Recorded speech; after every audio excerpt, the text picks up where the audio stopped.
अस्सलाम वालेकुम। मेरा नाम डॉक्टर फरताश है और मैं बुनियादी तौर पे एक यूरोलॉजिस्ट हूँ। मैं college of physicians and surgeons का फ़ेलो हूँ और आज जिस मौजू पे मैं गुफ्तगू करूँगा वो है हेल्दी सेक्शुअल लाइफ। मेरे से इस बारे में बहुत से मरीज़ बहुत से सवाल करते हैं कि डॉक्टर साहब हम एक हेल्दी सेक्शुअल लाइफ आखिरी वक्त तक कैसे गुजार सकते हैं। आखिरी वक्त यानी बुढ़ापा, और बुढ़ापे में जाके अच्छा सेक्स लाइफ हम कैसे मेंटेन कर सकते हैं। मेजॉरिटी नौजवान आम तौर पे सेक्सुअली उनमें ख्वाहिश होती है और उनको होशियारी भी आराम से आ जाती है, मेजॉरिटी। लेकिन बुढ़ापे में सेक्स को मेंटेन रखना ख़ुद एक सवालिया निशान बन जाता है कई दफ़ा। याद रखिए कि बुढ़ापा सेक्स को माने नहीं है। सेक्स का जो बुनियादी असूल कहा जाता है वो ये है कि अगर आप इसको करते रहेंगे तो आप इसको जारी रख सकेंगे, और अगर आप इसको रुक जाएंगे तो फिर आपको जारी रखने के लिए हमें मेहनत करनी पड़ेगी। फॉर एग्ज़ाम्पल, अगर एक मरीज़ मेरे पास आता है जिसने 50 साल में या उसकी 55 साल में उसकी बेगम की डेथ हो गई और वो मेरे पास आया 60 साल की उम्र में कि डॉक्टर साहब इस दौरान मैंने मुबाशरत नहीं की और अब मुझे होशियारी आने में कुछ मसला है और मैं दूसरी शादी करना चाहता हूँ। जिस तरह के मेरे पास कई मरीज़ इस तरह के आए, लेकिन मुझे होशियारी ठीक नहीं आती, तो हमें उसको एवेल्यूएट करना पड़ता है और उसको बताना पड़ता है कि ये चीज़ें आपको करनी पड़ेंगी।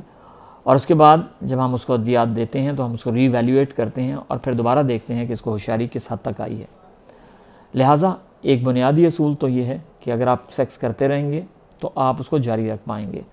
अगर फॉर एग्ज़ाम्पल एक पेशेंट है जिसकी बेगम उनसे जुदा हो गई हैं, किसी भी वजह से डाइवोर्स है या उनकी डेथ हो गई है 55 साल की एज में, और उसके बाद वो मास्टरबेट करता रहा है, तो probably he will be sexually more active as compare to वो या sexually more potent, not active, potent as compare to वो लोग बंदा जो मुबाशरत या मास्टरबेशन नहीं करता रहा। लिहाजा ये तो एक पर्सपेक्टिव है। दूसरा, एक हेल्दी और मुतवाज़न ग़ज़ा बहुत ज़रूरी है।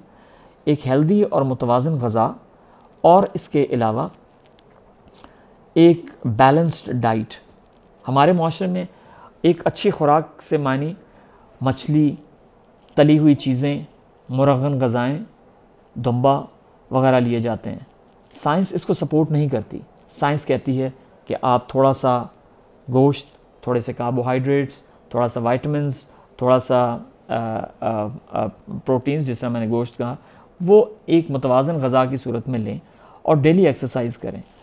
अगर आपको मोटापा है तो आपके बहुत सी चीज़ों के लिए वो नुकसानदेह है, इंक्लूडिंग आपकी होशियारी के लिए।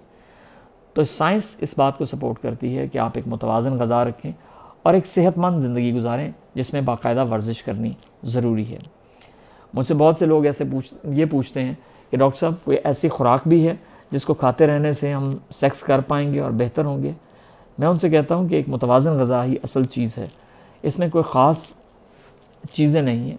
बहुत सी ऐसी ग़ज़ाएँ हैं जिनके बारे में कहा जाता है कि उनमें ऐसे अज्जा हैं जिनसे आपको होशियारी बेहतर आ सकती है, और मैं अपने मरीज़ों को कहता भी हूँ, जिसमें फ़ॉर एग्ज़ाम्पल तरबूज है, जिसमें अनार है, केला आपकी टाइमिंग को किसी हद तक बढ़ा सकता है।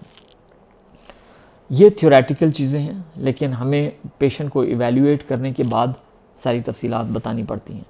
So for healthy sexual life आपको जनरली हेल्दी होना ज़रूरी है, आपका खुराक मुतवाज़न होना ज़रूरी है, और ये कि आपने सेक्स को बाकायदगी से करते भी रहना है। कोई क्वेरीज़ हो तो आप मुझे पूछ सकते हैं या सवालात कर सकते हैं। चैनल को सब्सक्राइब करना और लाइक करना ना भूलिएगा ताकि मैं आपके लिए मज़ीद मालूमाती वीडियोज़ ला सकूँ। आपका बहुत बहुत शुक्रिया।